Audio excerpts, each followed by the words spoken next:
And look, don't do cheap and fast. Yeah. So yeah, we're gonna go to the next thing. So that's kind of where we wanted to tell you about research, supply and demand, and understanding what your competitors offer.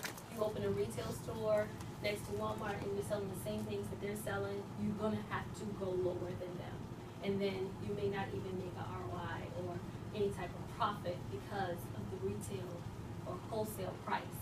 So that's kind of what I'm running into. I'm sorry, those of you that's just coming in, we did like a little brief introduction, but you know, this is Business and Brunch, and we have like 5 steps of starting a business and 5 steps of writing a book. So, you know, going through the steps of starting a business. Right. So that was step 2, which was research. Some of the questions, Zenobia? Yeah, some of the questions you want to ask yourself, and you guys can write this down. When you're doing your research, who would want to buy your products? Who are you selling it to? What do my competitors offer? You always want to figure out, you know, who your competition is. What I offer to make my company product or service unique. So you always want to make sure that, you know, whatever it is that you're offering is not like, you know, the person next door. You want to make sure that, you know, you have a competitive advantage.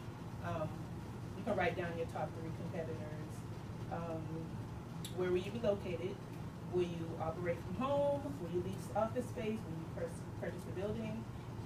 I actually run my company out of my house, just like her. You know, there's no point in having that overhead because I do everything virtually. So, you know, some people, you know, they have to have office spaces, but and office space is good. Office space is good when you're meeting with clients. There are different options and alternatives now. Yeah. Where you can have loft-in spaces and break spaces, and they have those what they call them, incubators. Do y'all have those here? Yes. They do. They have those here. You know, where you could rent space.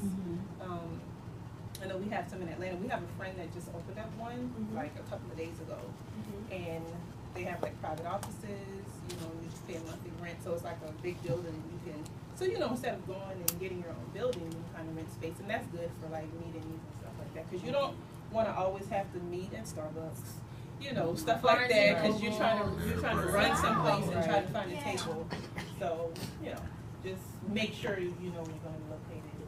And like I said, just you know, talk about looking for your competitors and stuff like that. Do you know who your competitors are in your business?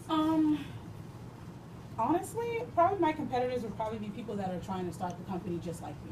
So if they're getting incorporated like I am, if they're starting a consulting company like me, those would be my competitors because we all have to figure out how to charge, who to charge, what we're going to support, what we're going to provide to them. So then that would be considered, other consulting companies like me that are using the Arise platform would be considered my competitors.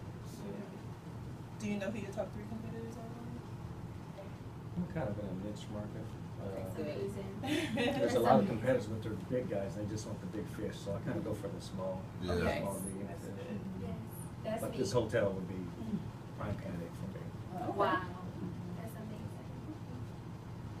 Alright, so these are the questions, you know, you can ask yourself when you're trying to figure out the supply and demand aspect of your company. Do y'all have any questions so far? Any questions? Okay. All right. Did I skip step 3? Yes.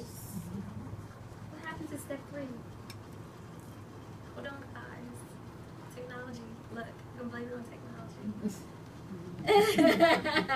Hold on. Step 3 is